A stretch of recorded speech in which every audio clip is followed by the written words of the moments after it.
السلام علیکم ورحمۃ اللہ وبرکاتہ. کیسے ہیں جی سامعین و ناظرین؟ خیریت سے ہیں؟ میرے تھمبنیل سے آج کا میرا موضوع آپ نے دیکھ لیا ہوگا. جیسا کہ آپ کو پتہ ہے کہ ہمارے ملک کی حالات جو اس وقت چل رہے ہیں، ایران اور اسرائیل کی جنگ جو ہے وہ آپس میں لگی ہوئی ہے، اور مختلف طرح کے اوپینینز اور مختلف طرح کے جو کمنٹس ہیں وہ آپ کے سامنے لوگ جو ہے وہ پاس کرتے رہتے ہیں. مختلف اسٹیٹمنٹ جو ہے وہ دیتے رہتے ہیں اپنی اپنی تحقیق کے مطابق، اپنی اپنی رائے کے مطابق، اپنے اپنے جذبات کے مطابق. الحمدللہ میں نے اس کے اوپر کافی گفتگو کی. جب اس جنگ کو کسی نے اٹھا کے اسلام کے ساتھ جوڑا تو الحمدللہ میرا کلپ اس کے اوپر موجود ہے. جب اس جنگ کو اٹھا کے کسی نے غزہ اور فلسطین کے بچوں کے بدلہ لینے کے ساتھ جوڑا تو پھر میں نے اس کے اوپر بھی الحمدللہ کچھ گزارشات پیش کی.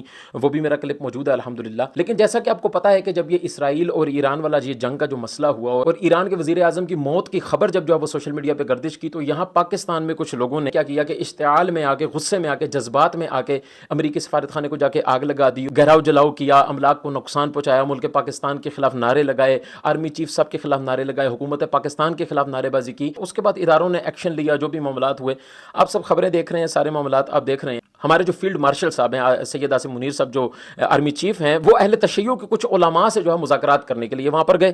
اب اس کی جو فوٹیج تھی وہ تو چل نہیں ظاہر ہے کہ ایک مطلب مذاکرات وغیرہ ہو رہے ہیں، بات چیت ہو رہی ہے، لیکن اس میں بات چیت کیا ہوئی ظاہر ہے کہ یہ سوشل میڈیا کے اوپر نہیں چلی. لیکن جیسے ہی مذاکرات ختم ہوئے، یا وہ اجلاس، وہ جو بھی میٹنگ جو بھی تھی، وہ جیسے ہی ختم ہوا، تو اس کے بعد کچھ اہل تشیع کے جو علماء تھے انہوں نے سوشل میڈیا پہ آ کے گلے شکوے شروع کر دیے، اور کچھ تو مطلب گلے شکوے کی حد بھی کراس کر گئے، جنہوں نے مطلب اداروں کو گالیاں دینا شروع کر دیں اور ہرزہ سرائیاں کرنا شروع کر دیں، اور باقاعدہ اس پاکستانی قوم کو جو ہے وہ ایک بغاوت پہ ابھرنے کا ماحول جو آپ سوشل میڈیا پہ بالکل واضح طور پہ دیکھ سکتے ہیں کہ انہوں نے کہا جی سید عاصم منیر صاحب نے، جو ہمارے آرمی چیف ہیں، انہوں نے تو ہماری بات ہی نہیں سنی، بلکہ انہوں نے ساری گفتگو خود ہی کی، سارا خطاب خود ہی کیا، اور ساری بات خود کرنے کے بعد انہوں نے کہا کہ جس کو ایران سے محبت ہے پھر وہ ایران چلا جائے. تو اس بات کو انہوں نے اتنا بھڑکا دیا، مطلب اہل تشیع نے سوشل میڈیا کے اوپر اتنا وائرل کر دیا کہ بھئی ہم کیوں ایران چلے جائیں؟ ٹھیک ہے، ہمیں کیا ضرورت ہے ایران جانے کی؟ ہم تو محب وطن ہیں، ہم تو پاکستانی ہیں، ہم تو کبھی بھی پاکستان کو نہیں چھوڑیں گے.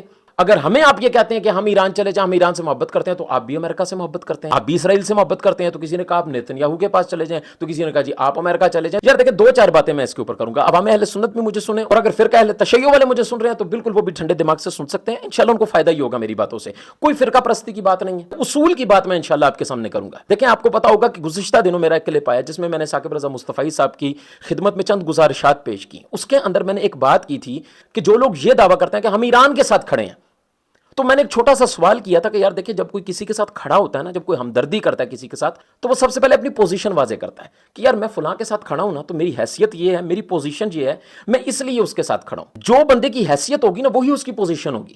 تین طرح کی حیثیتیں جو ہیں وہ میں نے آپ کے سامنے رکھی تھی. ایک ہے مذہبی حیثیت، دوسری ہوتی ہے سیاسی حیثیت، اور تیسری ہوتی ہے عسکری حیثیت. یہ جو تین آپشن میں نے آپ کے سامنے رکھے ہیں، ان میں سے آپ بتا دیں کہ آپ کی کیا حیثیت ہے، آپ کی اس وقت کیا پوزیشن ہے. دیکھیں، یہ حیثیت وہ اوقات والی حیثیت نہیں کہہ رہا جیسا بندہ کہتا ہے تیری اوقات ہی کی ہے، تیری حیثیت ہی کی ہے. نہیں، آپ کی پوزیشن کیا ہے، کیا فائدہ پہنچ رہا ہے آپ کے کھڑے ہونے سے. اگر تو آپ کہتے ہیں کہ یار ہم اظہار یکجہتی کر رہے ہیں، تو ٹھیک ہے، آپ اپنے عقیدے کے مطابق، آپ اپنے نظریے کے مطابق کرتے رہیں اظہار یکجہتی.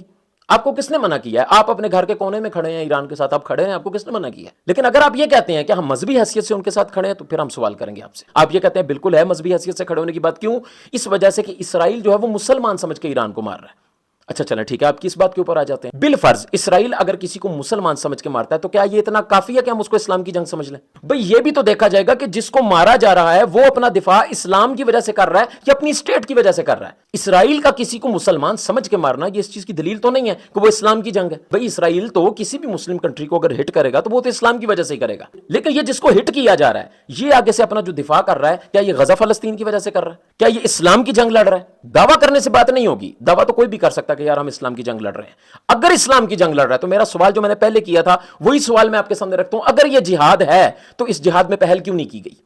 غزہ مٹ گیا، فلسطین مٹ گیا. غزہ اور فلسطین کے بچوں کو، عورتوں کو، بوڑھوں کو، جوانوں کو انہوں نے ہوا میں تحلیل کر دیا بم مارتے ہوئے. ایران نہیں بولا، ایران کو اسلام کی جنگ یاد نہیں آئی، بقول آپ کے. اور اگر ان کا دعویٰ ہے تو بقول ان کے. ان کو غزہ کی جنگ یاد نہیں آئی، ان کو فلسطین کی جنگ یاد نہیں آئی، ان کو غزہ اور فلسطین کے بچوں کے وہ تڑپتے لاشیں، پھڑکتے لاشیں اور پھٹتے لاشیں نظر نہیں آئے. لیکن آپ کہتے ہیں یہ اسلام کی جنگ. یہ کیسی اسلام کی جنگ ہے کہ جس اسلام کی جنگ کو لڑنے کے لیے آپ نے وہاں سے اٹیک کا انتظار کیا؟ تو میرے بھائیوں، اسرائیل کے اٹیک کے جواب میں اپنا دفاع کرنے کے لیے ان کو جوابی کارروائی میں ان کے اوپر حملہ کرنا، اس کو اسلام کی جنگ نہیں کہتے، اس کو اپنی اسٹیٹ کی جنگ کہتے ہیں. ہاں، آپ کے مذہبی جذبات کو اگر ابھارنے کے لیے اور آپ کو اشتعال دلانے کے لیے اگر کوئی اس کو کربلا سے تشبیہ دے دیتا ہے تو دیتا رہے، یہ اس کا اپنا پوائنٹ آف ویو ہے. اور یہی سیم سچویشن اس وقت ہوئی جب 8 ماہ پہلے یہی شور مچایا گیا، او جی یہ اسلام کی جنگ ہے، یہ غزہ اور فلسطین کے بچوں کا بدلہ ہے، یہ فلاں ہو گیا، یہ وہ ہو گیا، بڑا اٹھایا جناب، اوپر لے کے گئے، انہوں نے چند دن کے بعد آگے سیز فائر کر دیا. اور سیز فائر بھی کس کے کہنے پر کیا؟ ٹرمپ کے کہنے پر. جس ٹرمپ کے بارے میں آپ آرمی چیف کو کہہ رہے ہیں کہ جناب آپ ادھر چلے جائیں، آپ امریکہ چلے جائیں، تو اسی ٹرمپ کے کہنے پہ آپ کے اسی ایران نے 8 ماہ پہلے سیز فائر کیا، گھٹنے ٹیکے ان کے سامنے. تو پھر آپ کو اس وقت بھی یہ کہنا چاہیے تھا کہ جن کے سامنے گھٹنے ٹیکے ہیں پھر ان کے پاس چلے جاؤ. ورنہ اگر آپ یہ کہتے ہیں کہ آپ محب وطن ہیں تو پھر پاکستان اور انڈیا کی جب جنگ ہوئی تھی تو یہ ایران کس کے ساتھ کھڑا ہوا تھا یہ آپ کو بخوبی پتا ہے. کلبھوشن یادیو کو کس نے اپنے پاس جو ہے وہ پناہ دی ہوئی تھی یہ بھی آپ کو پتا ہے. ابنائے ہرمز سے کس کے جہاز جانے دیے گئے اور کس کے روک لیے گئے یہ بھی آپ کو پتا ہے. تو ایک اسٹیٹ کی جنگ کو اٹھا کے فرقہ پرستی کا رنگ دے کے اس کو مذہب کے ساتھ جوڑ کے اسلام کے ساتھ جوڑ کے لوگوں کے جذبات کے ساتھ آپ کھیل سکتے ہیں، لیکن آپ حقیقت کو نہیں بدل سکتے. اگر آپ کا یہ مطالبہ ہے افواج پاکستان سے یا حکومت پاکستان سے اور آپ جہاد کے کنسپٹ کے اوپر بھی یقین رکھتے ہیں تو ٹھیک ہے. آرمی چیف صاحب نے آپ کو کہہ دیا نا کہ یار جس کو محبت ہے ایران سے یا ایران کو بہت سپورٹ کرنے کا دل کر رہا ہے جس کا، تو وہ ایران چلا جائے. تو یار آپ کے لیے تو کھلی چھٹی مل گئی، پھر آپ کو تو باقاعدہ ایک اجازت مل گئی. آپ کو تو میں کہتا ہوں دیر ہی نہیں کرنی چاہیے بھائی. آپ اس 24 کروڑ عوام کو بھی ساتھ لیں اور ان سارے صاحبان کو بھی ساتھ لیں جن کا آپ نام لے رہے ہیں، جائیں کریں جہاد جا کے. کیوں نہیں کرتے؟ یہ جن کو آپ کہہ رہے ہیں نا یہ ایران کے ساتھ کھڑے ہوئے ہیں، یہ جو ایران کے ساتھ کھڑے ہونے کا کمنٹ کر رہے ہوتے ہیں نا، یہ بھی بستر میں الٹے لیٹ کے کر رہے ہوتے ہیں، ایسے کھڑے ہوئے ہیں یہ ایران کے ساتھ. اصل میں آپ کرنا چاہتے ہیں اس قوم کو گمراہ، اور آپ کھیلتے ہیں وکٹ کے دونوں طرف. آپ مقدمہ رکھتے ہیں اسٹیٹ والا اور جذبات رکھتے ہیں آپ اپنے مذہب والے. پھر مذہب کے نام پہ تو آپ، میں کہتا ہوں پاکستان میں کسی کو بھی کیش کر لیں. ان کو امام علی مقام کا واقعہ سنائیں، ان کو امام حسین کے 2-4 واقعات سنائیں، کسی بھی جنگ کو کربلا کے ساتھ اٹیچ کریں، تھوڑے سے ان کے جذبات کو مشتعل کریں اور ان کو کیش کرا لیں. تو یہ جو بول رہے ہیں ان سے میں کہوں گا کہ یار واقعی آرمی چیف صاحب نے ٹھیک کہا ہے کہ یار جس کو ایران کا درد ہے، یا اگر آپ کہتے ہیں کہ یار ہم ایران کے ساتھ کھڑے ہیں تو یار ٹھیک ہے، پھر مرد کے بچے بنے صحیح کر کے کھڑے ہوں ان کے ساتھ جا کے. ہاں اگر آپ گھر کے کسی کونے میں ان کے لیے کھڑے ہیں تو بھائی کھڑے رہیں، جب تھک جائیں گے تو بیٹھ جائیے گا. جیسے 8 ماہ پہلے سیز فائر ہوا تھا تو آپ سارے بیٹھ گئے تھے، تو ہوگا ابھی بھی وہی کچھ جو 8 ماہ پہلے ہوا تھا. ہاں پھر یہ غائبانہ نماز جنازہ پڑھنے والے بھی انشاءاللہ ان کی بھی خبر لی جائے گی. اور یہ جتنے ایران کے ساتھ کھڑے ہوئے ہیں اور کھڑے ہو کے جناب چیخ رہے ہیں نا کہ ہم ایران کے ساتھ کھڑے ہوئے ہیں، جب ان کے بیٹھنے کا وقت آئے گا نا انشاءاللہ اس وقت پھر ہم کھڑے ہوں گے. پھر ہم آپ کو بتائیں گے کہ اصل میں حقیقت کیا تھی. جو 8 ماہ پہلے آپ ذلیل ہوئے تھے، آپ 8 ماہ بعد بھی ذلیل ہی ہوں گے. باقی لوگ جو یہ کہہ رہے ہوتے ہیں کہ جناب دیکھیں ایران چونکہ ایک اسلامک اسٹیٹ ہے تو اس وجہ سے ہم اس کو سپورٹ کرتے ہیں. بھائی دیکھیں اگر آپ سرزمین کی بات کرتے ہیں نا، زمین کی اگر بات کرتے ہیں تو پھر تو ساری زمین ہی اسلام کی ہے، پھر تو ساری زمین ہی مسلمانوں کی ہے. اور اگر آپ ایران کو ہی لے لیں، اگر آپ ایران کی بات کر لیں تو اس کو ایران کو فتح کرنے والے ہی مسلمانوں کے دوسرے خلیفہ حضرت سیدنا فاروق اعظم رضی اللہ تعالیٰ عنہ ہیں. اور آپ اس اسٹیٹ کے اوپر قابضین لوگوں کو کہہ رہے ہوتے ہیں جی یہ اسلامک اسٹیٹ کے سربراہان ہیں. بھائی وہ کیسے اسلامک اسٹیٹ کے سربراہان ہو سکتے ہیں کہ جو اس اسلامک اسٹیٹ کو فتح کرنے والے حضرت سیدنا عمر فاروق رضی اللہ تعالیٰ عنہ کو مسلمان ہی نہیں سمجھتے. وہ ان کے ایمان کے اوپر بات کرتے ہیں، سیدہ فاطمہ زہرا رضی اللہ تعالیٰ عنہا کا قاتل کہتے ہیں ان کو معاذ اللہ. تو بھائی اسلامک اسٹیٹ کے اوپر بطور مسلمان سربراہان کے حکومت کرنا یہ ایک الگ بات ہوتی ہے، اور ایک اسلامک اسٹیٹ کے اوپر آ کے قبضہ کرنا اپنے مسلمان بھائیوں کو قتل کر کے، اپنے مسلمان بھائیوں کو تختہ دار کے اوپر چڑھوا کے، بھائی یہ ایک الگ بات ہوتی ہے. اور یہ جس امریکہ سے آپ اتنی نفرت کر رہے ہیں نا ایران کی وجہ سے، یہ وہی ایران ہے کہ جس ایران نے صدام حسین کو اسیسینیٹ کرنے کے لیے، پھانسی لگوانے کے لیے اسی امریکہ کے ساتھ گٹھ جوڑ کیا تھا، اسی اسرائیل کے ساتھ گٹھ جوڑ کیا تھا. اور صدام حسین کی حکومت ختم ہونے پہ صدر بش کے ساتھ ہاتھ ملا کے شیک ہینڈ کر کے اس کا تھینک یو اور اس کا شکریہ ادا کرنے والا یہی ایران تھا.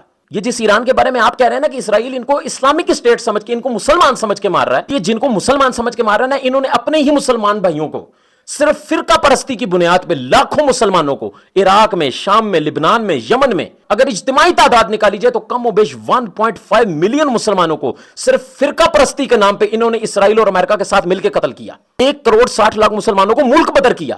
اور آج کے کہتے ہیں جی آپ دیکھ لیں جتنے بھی محدثین ہیں، جتنے بھی اہل سنت اکابر ہیں، وہ سارے کے سارے ایران سے ہی آئے ہیں. تو بھائی اس کا انکار کس نے کیا ہے؟ ہم تو کہتے ہیں کہ تم قابضین ہو ایران کی اسٹیٹ کے اوپر، تم تو باقاعدہ امریکہ کی طرف سے مسلط کیے گئے ایران کے اوپر. بڑی معذرت کے ساتھ ایران وہی کاٹ رہا ہے جو ایران نے بویا تھا. آج تمہارے پاس کوئی منہ نہیں ہے یہ کہنے کے لیے جناب عرب والوں نے اپنے اڈے دیے ہوئے ہیں امریکہ کو. تو تم نے رشیا کو کیا دیا تھا؟ اگر ان کا امریکہ کو اڈے دینا غلط ہے نا تو بھائی آپ کا بھی رشیا کو اڈے دینا غلط ہے. اگر اسرائیل نے بے قصور مسلمانوں کو مارا، اگرچہ وہ غزہ میں مارا، فلسطین میں مارا، یا ایران میں مارا، یا کہیں بھی مارا، بے قصور مسلمانوں کو جو قتل کیا ہم بالکل اس کو کنڈیم کرتے ہیں، لیکن ہم اس کی بھی حمایت نہیں کرتے جو لاکھوں مسلمانوں کو صرف اور صرف فرقہ پرستی کے نام پہ تم لوگوں نے مارا. صرف اس وجہ سے تم نے ان مسلمانوں کو زندہ جلا دیا کہ ان کا نام ابو بکر تھا، ان کا نام عثمان تھا، ان کا نام عائشہ تھا، ان کا نام عمر تھا. فرقہ پرستی کے نام پہ جن کے اپنے ہاتھ مسلمانوں کے خون سے رنگے ہوئے ہیں، جنہوں نے خون کی ہولی کھیلی فرقہ پرستی کے نام پہ،